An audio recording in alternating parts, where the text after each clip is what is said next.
Bismillah ar-Rahim. Good morning. Assalamu alaikum wa rahmatullahi wa barakatuh for everybody.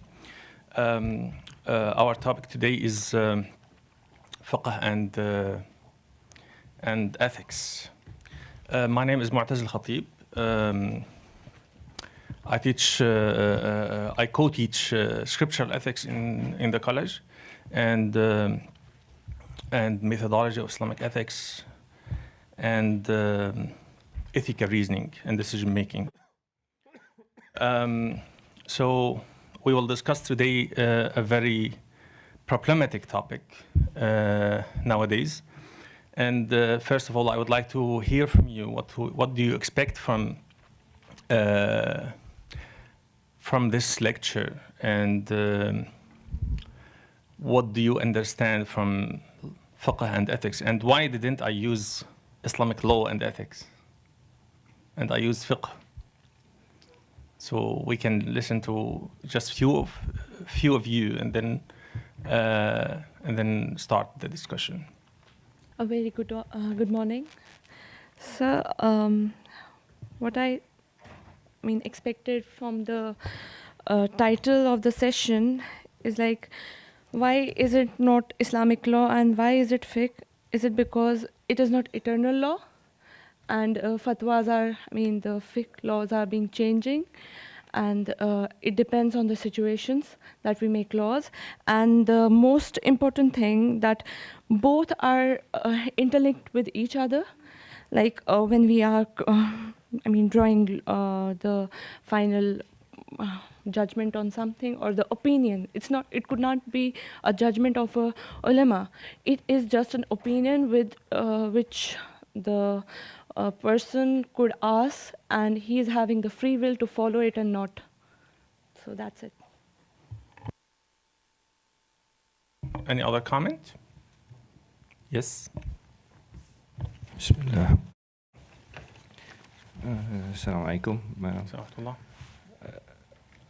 Of course, even prior to reading the handout that you gave us, I already realized that fiqh has a broader meaning, which also refers to discernment and not limited to fiqhul asghar, to the hukum hakam only, to the branches, to the furu' matters. So it has a broader meaning. So I'm not sure whether I'm curious to see how you would integrate the broader conception of fiqh into ethics. But nonetheless, even if you were to limit... So you think fiqh is broader than ethics? Yeah, as per... No, I'm saying that fiqh is broader to fiqh in the jurisprudence sense, as per how Imam Ghazali pointed out to us. Okay.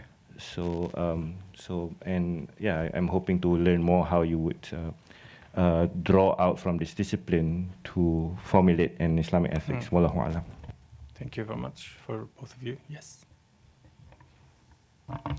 I'm asking myself whether the title supposes that fiqh and ethics are two topics who are standing beside each other, because the title isn't ethical dimensions in fiqh or ethic in fiqh, it's fiqh and ethics. So it supposes that maybe there can be a connection, but we don't know. So I'm curious to hear about the relationship between fiqh and ethics. Okay, so thank you for your comments, and this is the outline of this lecture for today. So we will start with the concepts and terms, then we'll move to fiqh and ethics with a question mark, and then to contemporary approaches, then classical approaches. We'll go back to see how the primary sources, or some of the primary sources, dealt with this dilemma, with this binary, and then how can we define the field based on my opinion and my study, my research. And then we will focus on casuistry, 3 cases, specific cases, to apply what we are going to discuss now. And then at the end, we will discuss the text that you have in your hand now. I hope that everybody has a copy now. Okay, so let's start with the terms then. So when we say fiqh, I'm not going to give a lot of details about the concepts because if we will go in deep discussing the concept of fiqh and ethics, it will take so much time, but I will give you just a brief conclusion about the concept that I'm going to rely on, or I'm going to use these terms based on. For fiqh, it's the famous or the popular definition of fiqh in the Arabic sources. Each one has to have two copies, I mean two different texts.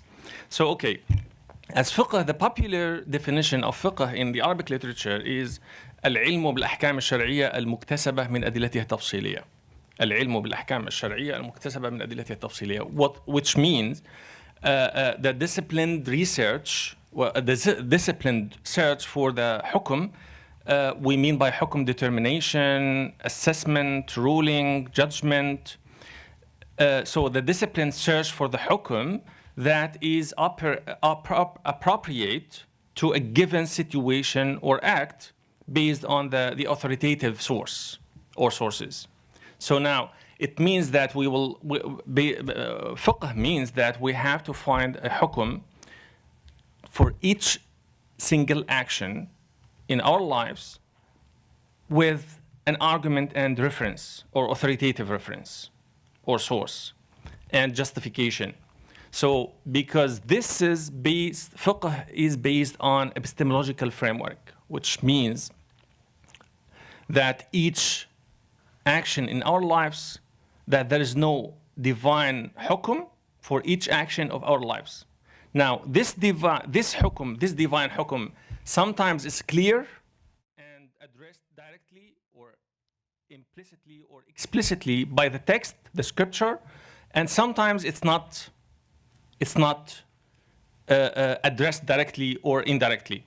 So we have to explore the divine will behind this action.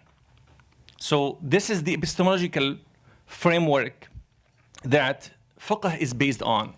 Now let's move to ethics. Ethics as a term and concept is a problematic one, but in the contemporary time. But in the classical time, it was clear. It was well defined. In the classical time, I mean, before the modernity, before the 19th century, it was well defined, well disciplined, and the border of this discipline was clear in the classical philosophy, whether it's in the Greek philosophy or in the classical Islamic philosophy. And ethics means, in the classical time, in the classical concept, means that the popular definition of ethics is, in Arabic literature, is هيئة للنفس حاملة لها على جميع أفعالها من غير فكر ولا روية. هيئة راسخة في النفس حاملة لها على جميع أفعالها من غير فكر ولا روية. Which means that ethics as a condition or a well-established characteristic of the soul that drives the actions of the body. So all our actions, based on the classical concept of ethics, are the result of our soul. So the actual doer is the soul itself in the classical philosophy, whether Greek and Islamic, both of them. So they addressed the soul as the actual doer. So all our actions are the result of our inner soul or inner will. So this is how it was defined in the classical philosophy. Now, in the classical literature, the classical literature has always considered ethics to be part of a practical philosophy or practical wisdom, al-hikmah al-amaliyah. So they centered hikmah, wisdom, and they they defined hikmah in the Greek philosophy and the classical Islamic philosophy. They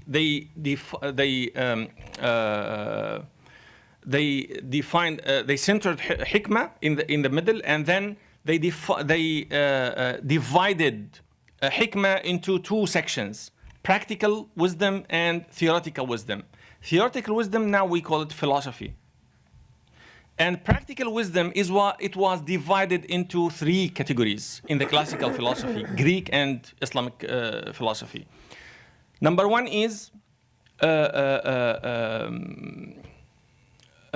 self-discipline, which means ethics. Siyasatun nafs in the classical Arabic language. Siyasatun nafs, discipline, self-discipline, how to manage or to cultivate yourself. So this is the discipline of ethics in the classical time. And managing domestic or family affairs, this is what we call it now economy. So it was part of the practical wisdom, جزء من الحكمة العملية. So how to manage or cultivate the family and the domestic. Now the third category under the practical wisdom is سياسة العامة, سياسة الناس, what we call it now, cultivating the people, what we call it now politics. So now wisdom is in the center, al-hikmah, and then it's divided into two categories: practical and theoretical. Theoretical is philosophy, we call it now philosophy. Practical is divided into three categories: economics, ethics, and politics. Now, in the contemporary time, we moved to a new definition or concept of ethics. Now, we are not using, we are not committed to the classical concept anymore, but we moved to a new concept, which is a problematic definition, actually. But my definition to ethics in the contemporary time, and this is the concept what we use, or at least I use in my research, to answer three main questions. How should I live? How should I act? And to define the sources that help me to answer the first two questions. How should I do? And how should I live? And the sources. So now, if we try to reconcile between this definition, my definition, and what's going on in the contemporary discussions on ethics, how should I act? It refers to the normative ethics, what we call it normative ethics in the Western discourse. How should I live? It refers to virtue ethics in the Western discourse. And the sources, it refers to what we call it meta-ethics in the Western discourse, moral philosophy. So this means that ethics is dealing with three levels or three main questions: normative, virtue ethics, and meta-ethics. So we mean by normative ethics, the ethics or evaluating our actions. Virtue ethics is the lifestyle, the ultimate goal that we have to achieve in our lives as individuals. So this can differ from each one to another, from one to another. So, but there is in the Western secular moral philosophy, there is a clear distinction between how should I live and how should I act. Because, there's a clear, the secular discourse tried to make a clear and strict distinction between private and public. So how should I act? It links to the public. And how should I live? It's my individual decision. It's my individual decision. This is based on the Kantian philosophy. So he differentiated between these two two questions. But in the Islamic discussion, it's more complicated, and we cannot differentiate between the individual and the public, in that very strict and clear borders. There is, in some cases or levels, there is a distinction, and in other levels, we cannot do this distinction because, how should I act will affect my perspective, how should I live, and the opposite, vice versa. How should I live the lifestyle that I'm going to achieve in my life, and my personal or individual objectives in my life will affect my actions. So it's not that easy to differentiate between the two questions. This is why in my definition for ethics, I linked the three questions together to reflect the Islamic concept and discussions on what we call it ethics now. So now let's move to the second point, fiqh and ethics, which... May I just ask a question? Yes. You distinguish between classical Islamic philosophy and the Hellenistic philosophy? Yes. Am I right? Yes. Okay. What do you mean when you say classical Islamic philosophy? You mean the philosophy of the 13th, 14th century? Yes. I mean by the classical philosophy from Al-Kindi, the Arabic philosopher. He was in the 4th Hijri century. It means 10. And after that. So Al-Kindi was the first philosopher, Arabic philosopher in the Arabic philosophy. But you also mean the Islamic philosophy who is influenced by the Hellenistic philosophy, yes. right? Yeah, but okay, they didn't translate. Yeah. Yeah, but okay, they was influenced by the Greek philosophy, but they modified and added their own epistemology. Yes, own epistemology. Al-Kindi, I think, in the 3rd century, in the 3rd Hijri century. Yes, 3rd and 9th century. Now, many Orientalists claim that the modern concept of ethics is absent in Islam, and fiqh is merely a body of legal rulings reflecting the interrelation between religion and politics. This is the main claim that started in the Oriental discourse in general. It doesn't mean that every Orientalist say this, because I remember well that Goldziher gave a focus or mentioned the point that there was a moral dimension in the Islamic tradition in his book, Introduction to Islamic Jurisprudence, I think, and Theology. So he gave attention to the moral dimensions within Islam. So this doesn't mean everybody, but generally, there are some Orientalists said that, okay, the concept of ethics is not existing in Islam. And even still, some contemporary philosopher, American philosopher, Paul Hegg said that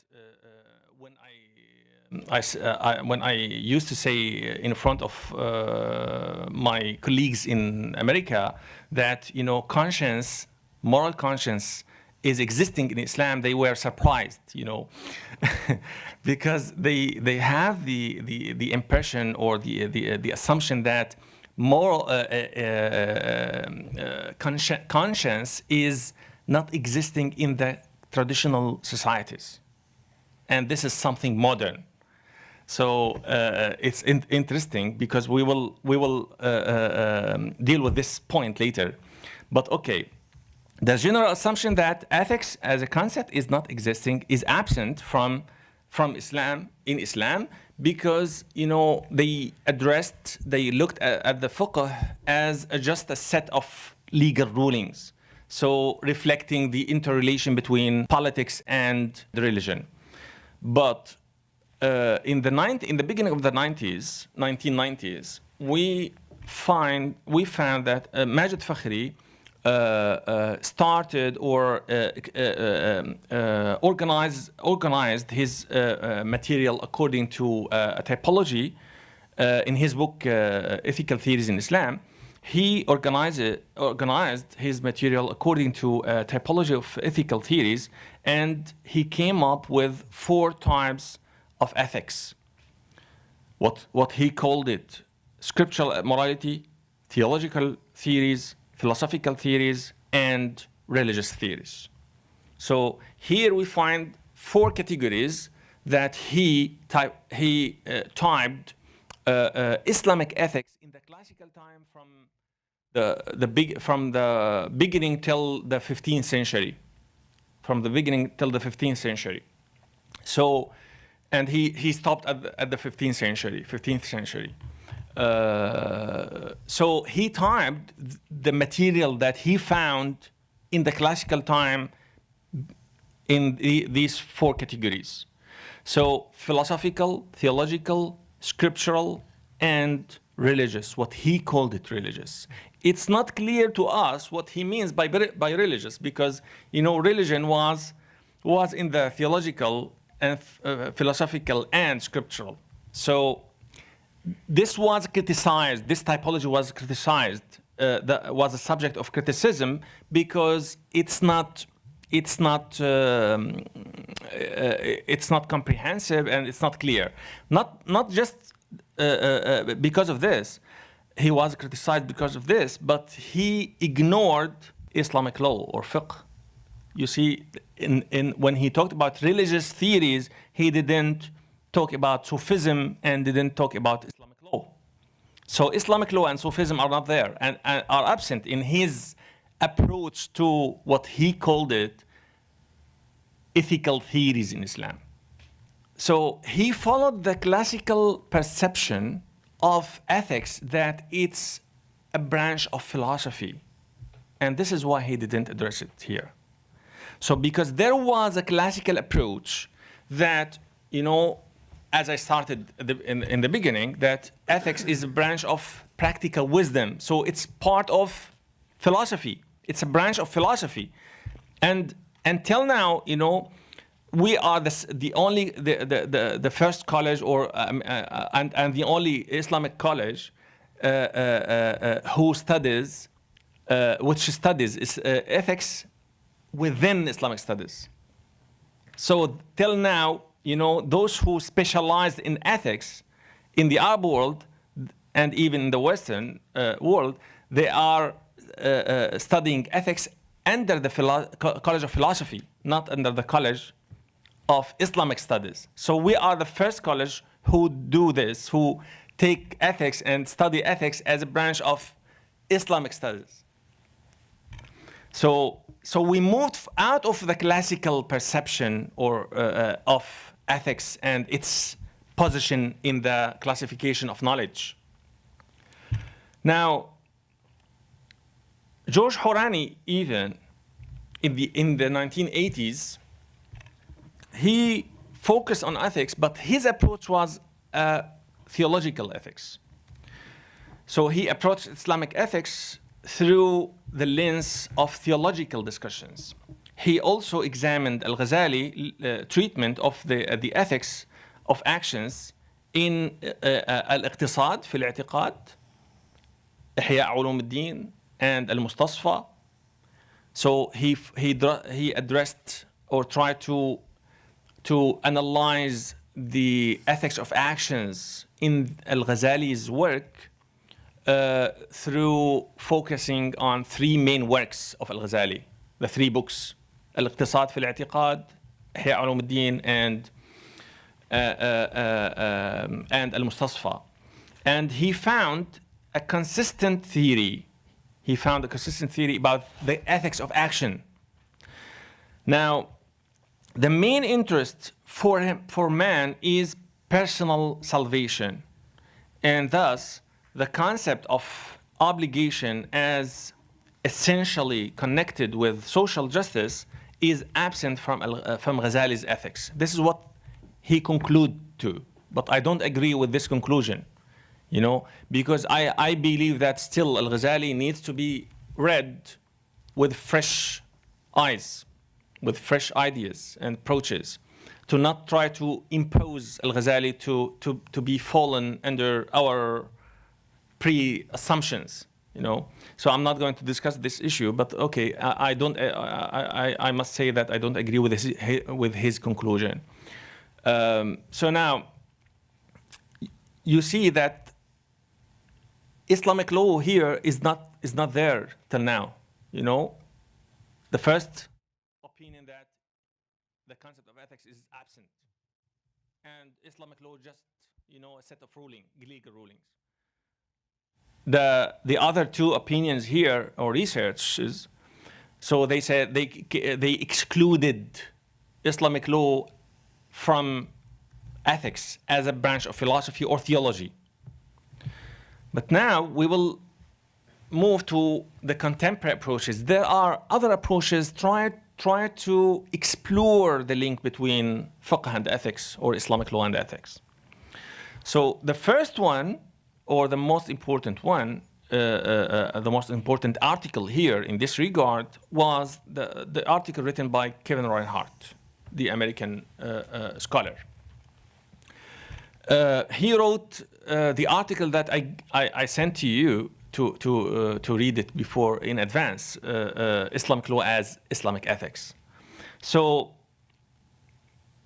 his idea that Islamic law and legal theory must be the true locus of the discussion of Islamic ethics.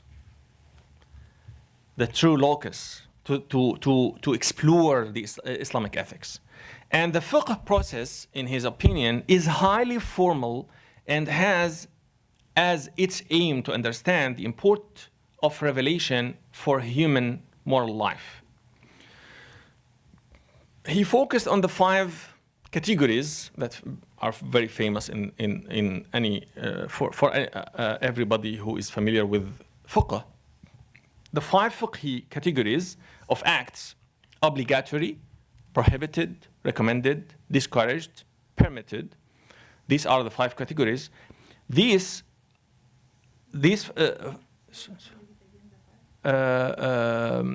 written in the PowerPoint. Obligatory, al-wajib. Prohibited, al-muharram. Recommended, al-mustahab. Discouraged, al-makruh. And permitted, al-mubah. So 5 fiqhi categories of acts is not merely the Islamic understanding of the abiding moral form of life, rather it is at the same time a repudiation of the accuracy of the simple bipolarity moral categorization of good and bad.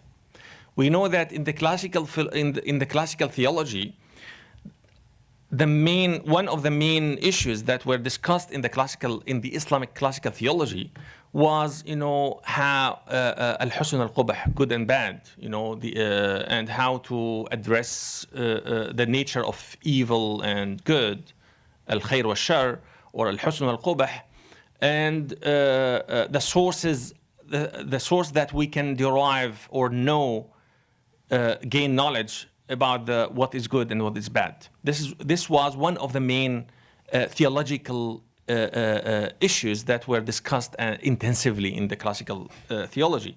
But in the fiqhi discourse, we moved from this binary to a very comprehensive one, which is 5 mainly. But actually, we have more than 5 in the fiqhi, in the legal theory, to cover or to address the complex human being actions.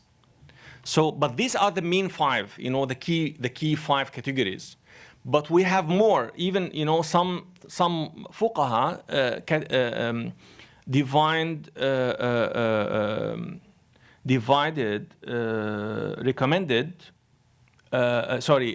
discouraged into 2 types. كراهة تنزيهية and كراهة تحريمية.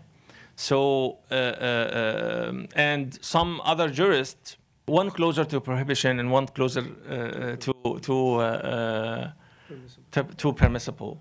And some other jurists divided obligatory into two types. So one is called in Arabic wajib, and the other one is called fard.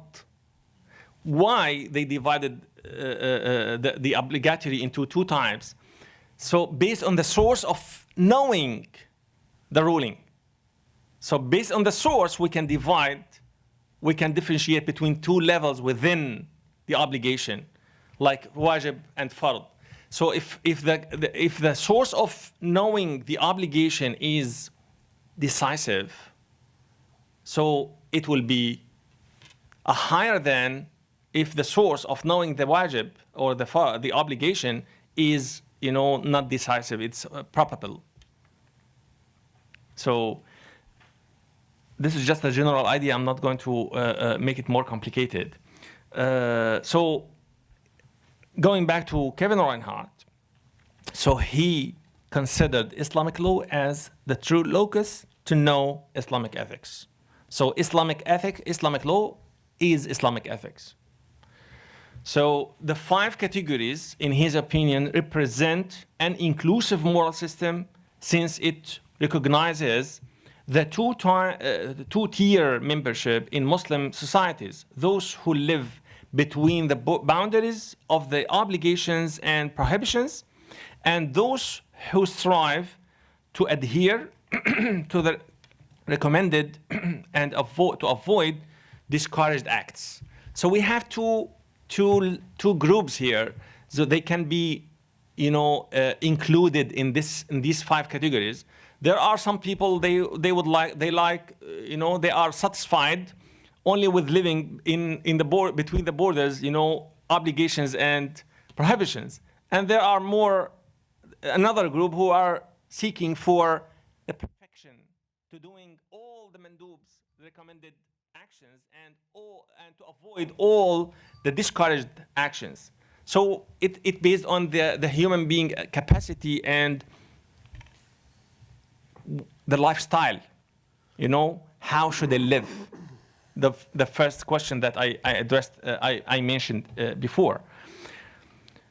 Now, the other example for addressing the relationship between fiqh and ethics is John Kelsey, the American scholar even. Yes, also.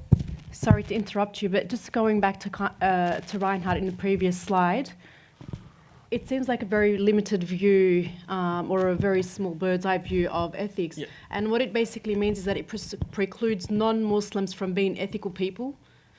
What I come away with is that for you to be an ethical person, you must be following Islamic law, Islamic fiqh, in between the I suppose the obligatory and the non-permissible from whatever, from one extent to the other.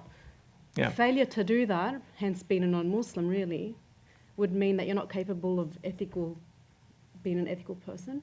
He didn't mean this, but he's trying to, as a scholar, he's trying to explore the link between fiqh and ethics within the Islamic tradition. He's not talking about in general, and he's not giving a general judgment on other or non-religious people here. As a scholar, he's trying to search and to understand, explore the moral dimensions within Islamic tradition. I understand, but it also means that, for example, you can leave this question for the discussion. How can we go far from this? So I'm just trying to give you an overview about the different approaches, and then I will give you my understanding of the dilemma or the issue. So now John Kelsey wrote an article in the 1990s even, I think. He studied a risala by a Shafi'i, Kitab al-Risala. Kitab al-Risala is the first source on Islamic legal theory. A Shafi'i died 204 Hijri. So it means like around 8th century. So he wrote this very pioneer work, a unique work, and he tried to provide a theory or a systematic framework to understand or to derive rulings from the scripture, the Islamic scriptures. And then, so John Kelsey came to this book and analyzed this book, this work, as a meta-ethics work to explore the divine guidance and its role to judge and evaluate our actions. So he studied a risala by Shafi'i on Islamic legal theory as an example of an approach to ethics that focuses on divine commands and presented some observations on the place of a Shafi'i's theory in the history of Islamic ethics, particularly with respect to his comments on the ethics of ikhtilaf, disagreement. So the famous theory within ethics is the divine command theory. And Shafi'i is the most important representative of this theory. So Risala is one of the key works and the first work actually to theorize this theory, divine command theory. So that, and this is why he proved or demonstrated in his work, Al-Shafi'i, I'm talking about Shafi'i here. So he demonstrated how that there's a divine ruling for each human being action. And this point was accepted in general in the later works in Islamic theory, in Islamic legal theory. There were other opinions, but this is the main theory, that it was perceived well in the later works, and it was addressed intensively with different arguments. So now we will move to another approach, which is provided by Wa'il Hallaq. Wa'il Hallaq said that this binary is alien. So, and this is a product of modernity. So he said, he argues that in the writings of Muslim jurists, the binary division is essentially problematic. It is one of the products of modernity and something alien to the system of knowledge produced by Islam. So he rejected this binary because this is a part of modernity, because in the classical time there was no this binary, and because it means that fiqh and ethics are the same in his opinion. And the question is wrong question to ask about the differentiation between fiqh and ethics, because fiqh, Sharia in general, in his conception, is a comprehensive and integrated or interrelated with social, politics, moral, and other dimensions. Cultural, legal, all this, Sharia. Now, we have another opinion with Hashim Kamali. Hashim Kamali, he said that the distinction between Islamic law and morality lies in the fivefold moral categorizations, whereby the obligatory and forbidden have their legal implications, but the three remaining intermediate concepts lie in the realm of morality or ethics, which cannot be considered as laws. So he tried to differentiate between law and ethics within the fivefold categories. So he said that law is linked with obligation and obligatory and prohibited, and ethics is linked with the remaining three categories. So it means that he's looking for ethics as something, this is my understanding, as something is obligated, being obligated. And for law is something as being obliged. So this criteria, differentiating between iltizam and ilzam, so it means that he's addressing law as something being obligated, and ethics is something being, obliged, and ethics as something being obligated. So I think this is not consistent and doesn't reflect the Islamic tradition or the Islamic categorization of human being actions.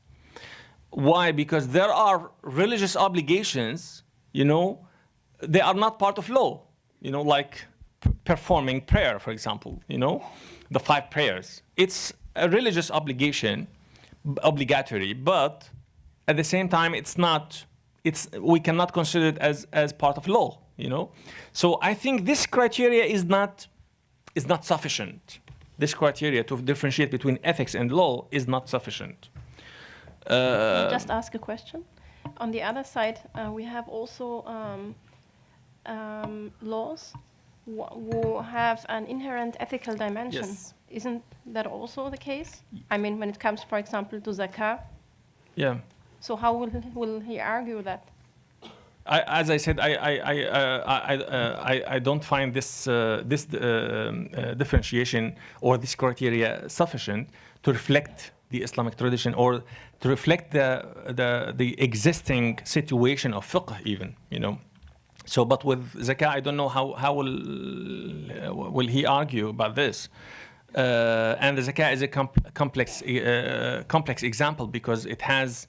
There is a historical experience with dealing with zakah as part of the political and government tools to collect money from people, and in the current time, it's an individual decision. So this is a complicated example anyway. Now. These are the contemporary approaches to the dilemma between fiqh and ethics. As you see, one of them said that, okay, this is an alien issue and it's not existing in Islam, and this is a product of modernity. And some others try to explore ethics from different angles. One of them said that, okay, Islamic law is Islamic ethics, and try to analyze Islamic law to explore the Islamic ethical dimensions in Islam. And then another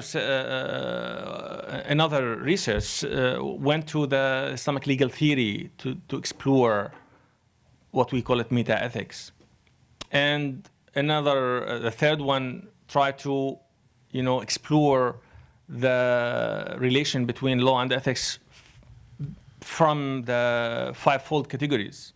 So we have different angles now, saying to explore or to discuss this relationship. Now let's move to the classical sources. Let's go back to the classical sources and see how this problem was addressed in the classical sources, in some classical sources. So is it something new, just new, and we are just trying to discover something new, or it was addressed even in the classical sources, and how it was addressed? So I will take just a few examples here. The first example is Al-Raghib al-Asfahani. Al-Raghib al-Asfahani, we don't know for sure when he died, but I suppose that he lived in the 4th Hijri century, 10th century. So Al-Raghib al-Asfahani, he wrote many works, but the most important work in this regard is الذريعة إلى مكارم الشريعة. His book الذريعة إلى مكارم الشريعة. الذريعة, the path toward Sharia's virtues. So they translate makarim as virtues. We can argue about this, the accuracy of this translation, but anyway. So he talked about, we are among the, a very important contribution which differentiates between two types of Sharia. Makarim Sharia and Ahkam Sharia. So he coined this division, so that under Sharia we have two types, Makarim and Ahkam. Makarim, it's like, it was translated here, virtues, but religious nobility or moral nobilities, and Ahkam, rulings. So he left aside Ahkam, the rulings, and he was exploring and analyzing the virtues of Sharia, or Sharia virtues, or Sharia moral nobilities.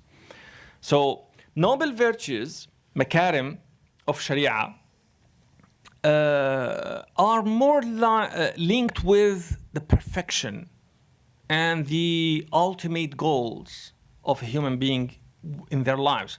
And they most deal with the question that I mentioned before: how should they live? So those people who are seeking for the perfection in their lives and to be Khalifatullah. So vicegerent. But vicegerent is not a political term here, as it was used later. But it's a moral concept here, a moral term.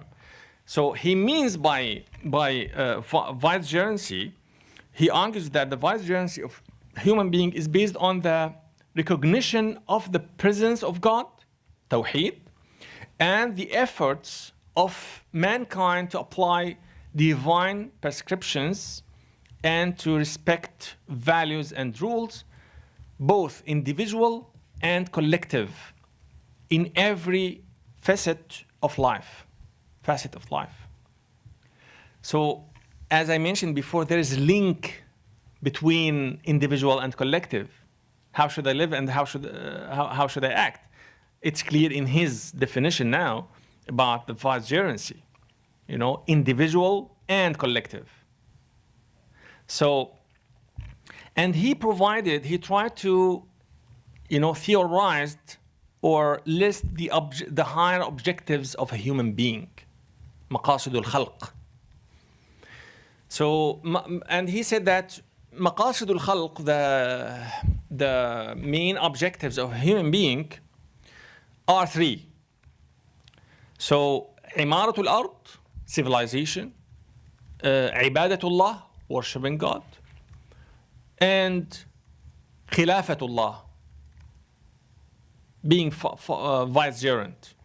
So the vicegerency again is not a political concept, because this is the most dominant conception now in the contemporary time. But here we are among different concept about vicegerency, so, which linked with a moral content and theological content. So these are the key objectives of a human being that each human being has to achieve in his life. Worshipping God, عمارة الأرض, to achieve civilization, and Khilafatullah. So Khilafatullah, being vicegerent of God on earth, Khilafatullah cannot be achieved unless we go through the process of being committed to the rulings,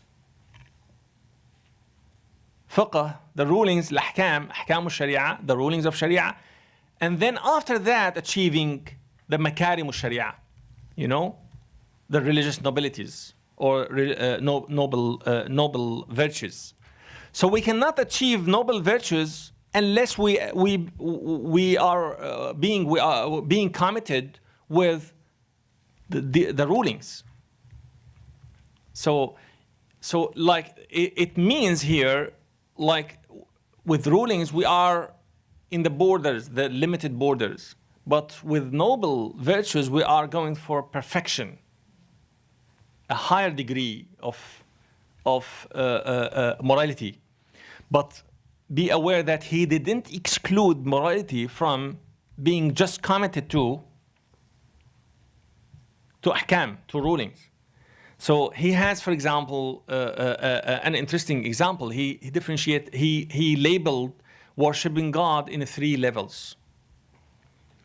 So ibadatul abid, this worshipping God as a servant. Those who are just obey God because they are afraid of Him. So the key value, that the key motivation of them to worship God is fairness. And ibadatul tujjar, those who are worshiping God just to gain hasanat, being rewarded. So the key motivation for them to obey God is to being rewarded. So this is, he called it ibadatul tujjar. And ibadatul salihin, the righteous people, those who worship God because they love to worship God. So the motivation, the value that motivate them is love. So here we are among, 3 categories of people worshiping God. We are talking about the same action, worshiping God, but with 3 different values or motivations. So based on this, in each value that we can label or rank these people. So now here we are not talking about rulings, strict rulings. We are going beyond rulings, So the rulings deal with, performing the worship as an obligatory work. But with this rank or classifications, we are going beyond this. What type or what kind of worship that you are going to? What are the feeling and motivations that you feel when you worship God, So we are talking about the quality here, not the performance, just performance, ada. So the quality of worship and the value that behind this worship, and your state when you worship God, the state, al-ahwal, the states, al-ahwal. Abu al-Hasan al-Mawardi is another example. In his book Adab al-Dunya wa Deen, he focused on the link between fiqh and ethics, and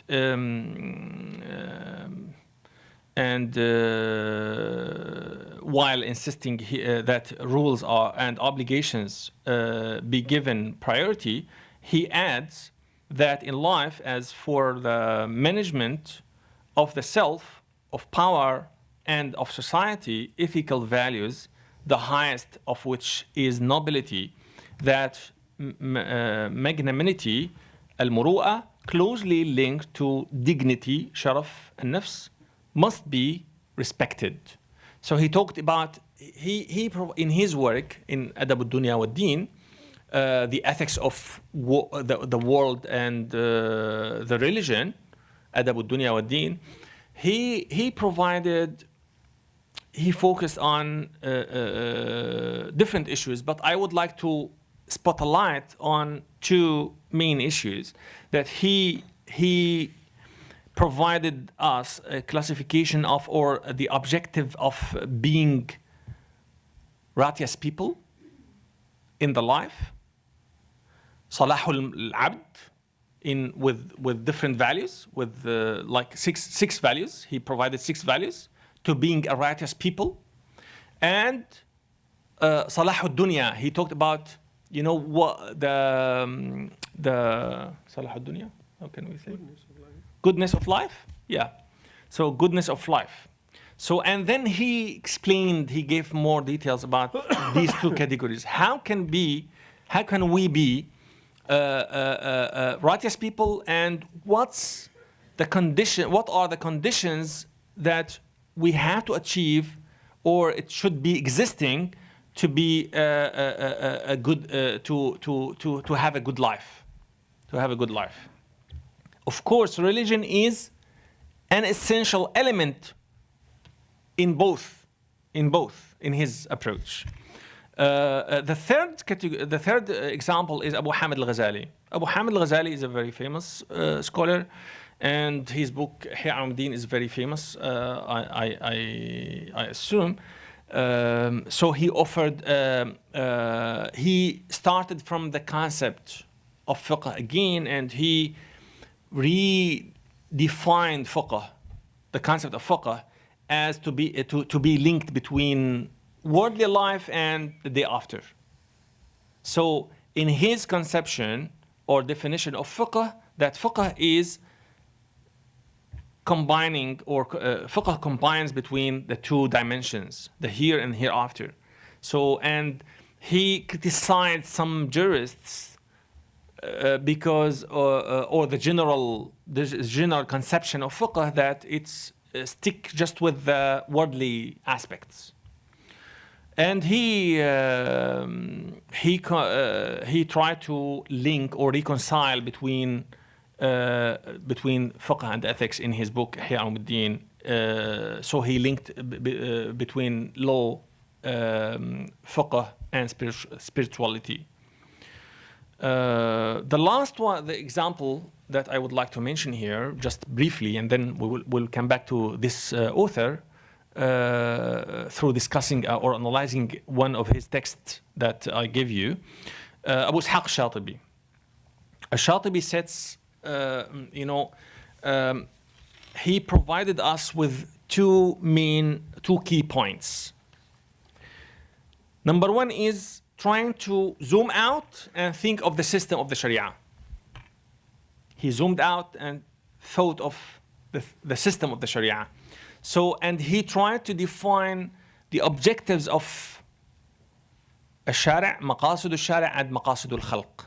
So the objectives of God and the objectives of human being, and how these two types of objectives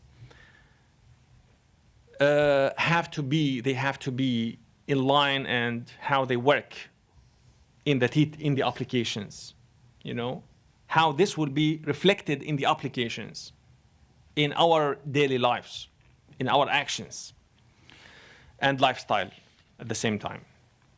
So we will discuss his text after the break.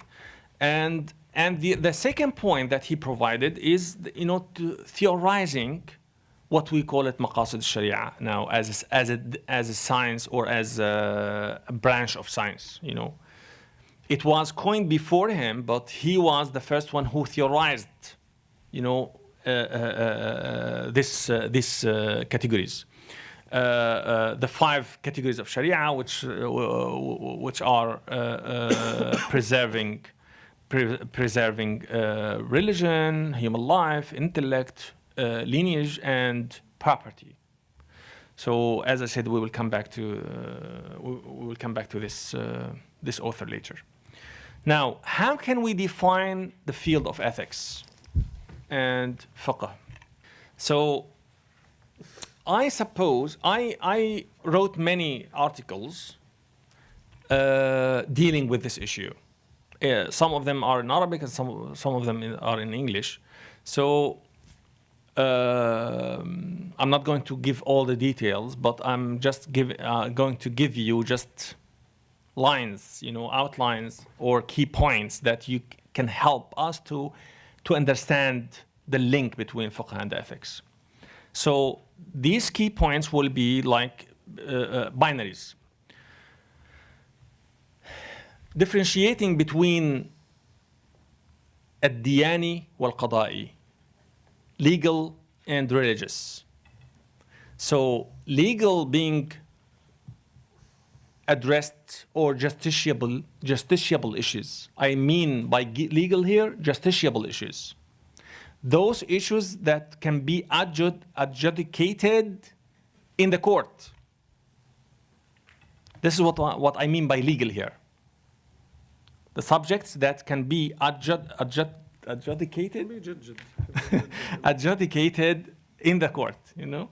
Okay, this is what I call justiciable. And non-justiciable, the religious matters. Like, you know, it's a personal issues, and it cannot be judged at all. So within fiqh, we have these two dimensions, and they are mixed within the sources and literature, and not differentiated. You know, so if we go back to this binary, it will help us to understand deeply, you know, and to differentiate between two levels, dealing with actions in private and public. And the second binary is talking about literal and objective. You know, we have in each legal rulings, in each legal ruling, we can differentiate between the form and the value. The form and the value. So, for example, you know, performing prayer is a form in a specific way to pray and to perform prayer, but performing prayer is something, and the value behind praying is another thing. You know, so the punishment itself, there is a form of punishment, legal punishment. Now I'm talking about legal punishment, and there is a value behind the punishment. So the form and value sometimes can be combined, and sometimes there is dislocation between the form and the value. This is a dilemma. This is a normal dilemma, you know, with dealing with religious rulings or legal or state laws, or, you know, in our lives. Sometimes they come together, and sometimes they dislinked in our performance, but not in our awareness, you know, or in our theories. Okay, so we theoretically we are trying to achieve both, theoretically, but in performance, practically, we don't success all the time, you know. So the practically is something different now, but our objective is to combine between the form and the value itself. The third binary is ultimate and changeable. We have two key levels within Sharia or Islamic law or fiqh. الثوابت and المتغيرات, you know, the ultimate, الثابت, and changeable, المتغير. There's a concrete set of rulings within any religion or within any law even, you know.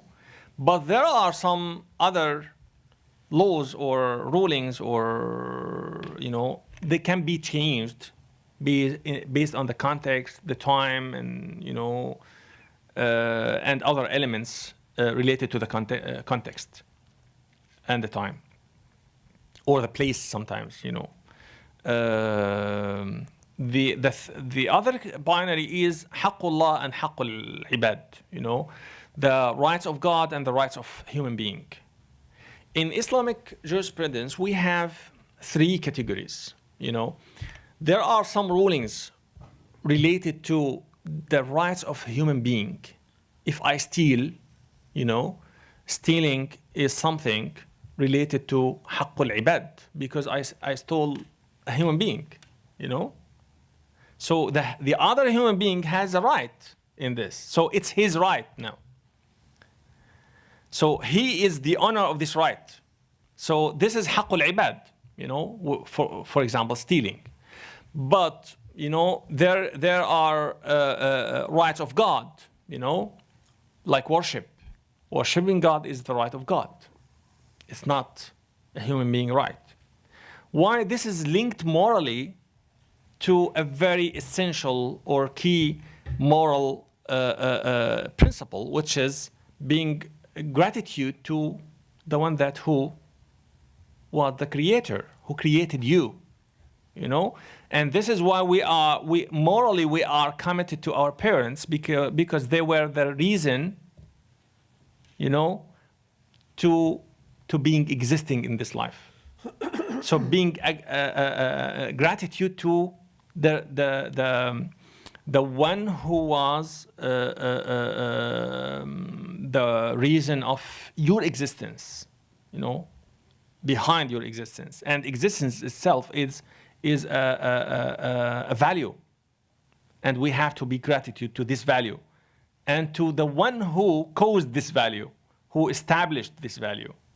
So this is why there is this parallel between being gratitude to God and worship him, and being gratitude to our parents, you know. So the creator and those who were the means of being created, the means of being created. So it's morally linked again. So haqqullah and haqqul ibad, you know, the rights of God and the rights of a human being. And there is a third category, which is the shared rights. The shared rights. Sometimes the same right is shared by God and by human being, you know. Like, for example, raping, you know. Raping is shared, you know. It's the rights of God and the rights of one of the two parts that who was raped, you know. So it's a shared right. It's not a human being right, or not just divine right, because there is another part here, the third part here. And there is another binary even, it links to the what we call it meta-ethics now. It's about the sources that we rely on to derive rulings or evaluate our actions. We have textual sources and non-textual sources. So by differentiating between these two types of sources, we can differentiate between the legal, and it helps us to differentiate between legal and ethical. Legal, when I use legal here, I mean by the state legal, state laws, and justiciable. And the last binary is very important and essential. It's constitutive of Islamic law. What do you mean by non-textual sources? Like urf, you know, custom. You know, sometimes we derive our rulings, or we evaluate our actions, some actions, based on the custom within a specific society.